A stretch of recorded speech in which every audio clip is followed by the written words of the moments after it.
What were your initial impressions of Vince? He's non-confrontational. Now, if you look back over years when you hear guys beating his ass like Nails did and other guys that came after him, Vince tries to avoid that. Vince will kiss your ass to your face. First, if you say describe in one word, businessman. All business.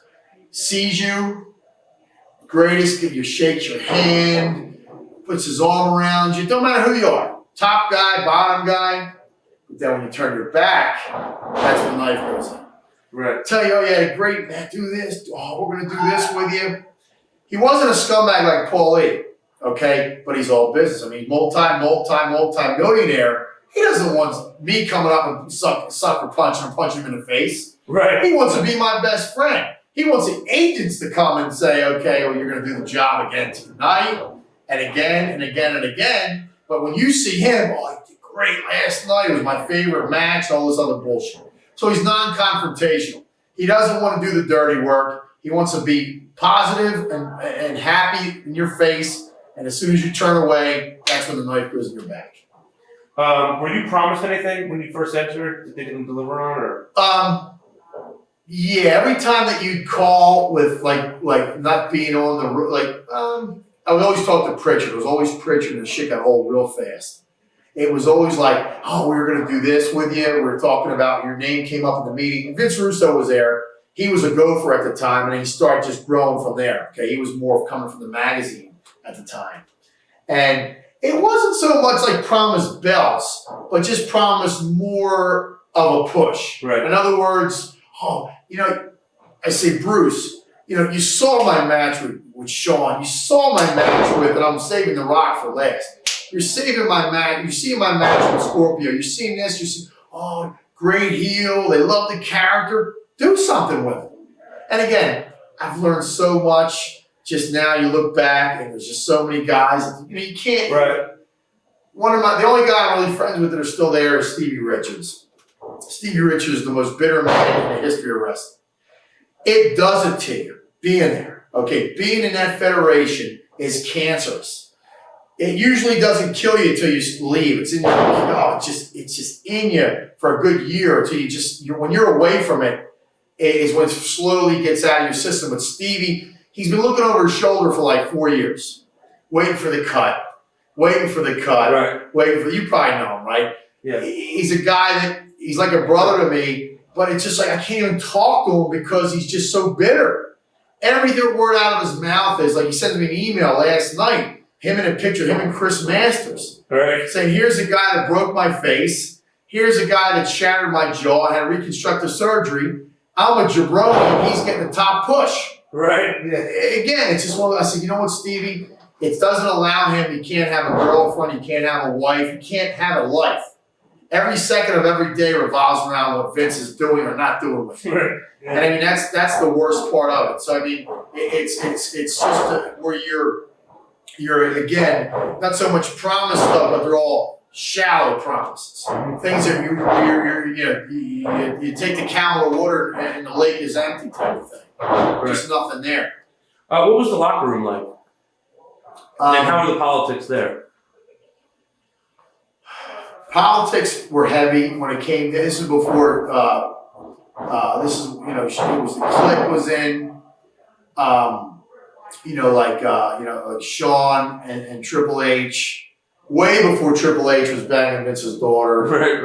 I was there, like when they brought Chyna in, she was a freak of nature. Everybody's looking like, who's this guy dressed up like a girl? Right. She was so freaking juiced up on growth hormone, the big chin, all the crazy size they had to her. She could never work a lick. I mean, she trained her and all. Real nice girl. Joni was a real nice girl. And then, like, they put the big fucking tits on her. Yeah. And I remember when she got back, they said they just kept pumping. Her chest is so thick. They just kept pumping the saline into her and just to fill it out to make them look somewhat normal. Right. But I mean, they were the top group. And again, you knew where your place was. And all you could do was just sit back and say, I'm going to have a good match every night. Keep your nose clean and keep cashing the checks. Because you kind of knew, you knew where you were going to be until when they gave you the new contract is when they made the switch to babyface. So I mean, I'll wait for that. What was the Kliq like when they were in above everyone? Like you didn't even exist. When you got them individually, they were kind of cool.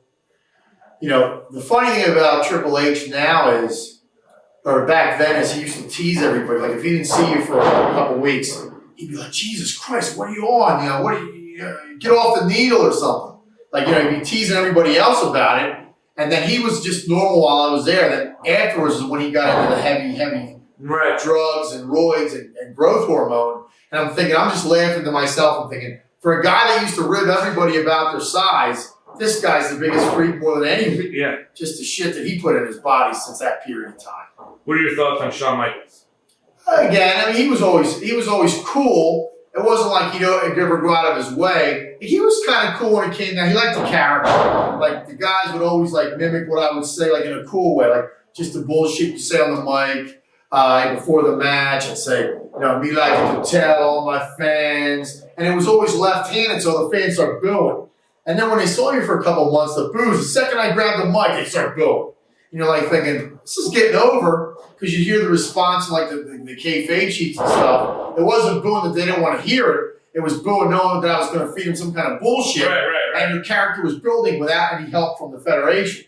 It was funny how they let me use the mic, so I would kind of start doing my own stuff. And I'm like, I can't believe they're letting me get away with this shit because I'm doing my own thing at this point. Right. Yeah. And they're seeing where the fans were reacting, but fell on deaf ears. Thoughts on Bret Hart? Great. And go ahead. Love Bret, my best friend after Scorpio was Owen Hart. When everybody left the Federation, Davey Boy, Bret, and Neidhart, me and Owen were kind of like two single ships sailing night.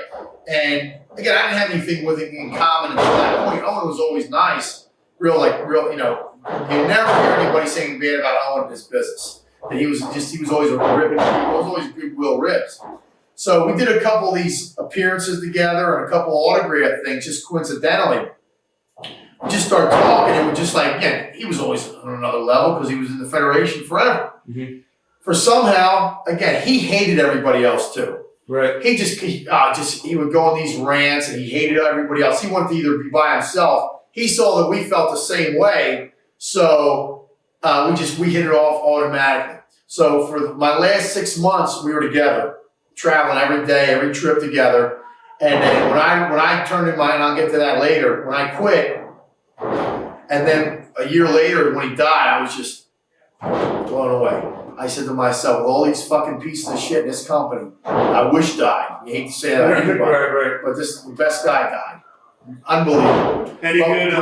Bret was always, they did their own thing. Bret would always get to the building after the show started. He was on his own schedule. But I mean, we worked out together before. He looked at everybody evenly. Like, you know, Shawn would look at you like you weren't his league. Bret looked at everybody equally. I love both of those two guys. Watch thousands of exclusive shoot interviews right now on TitleMatchNetwork.com.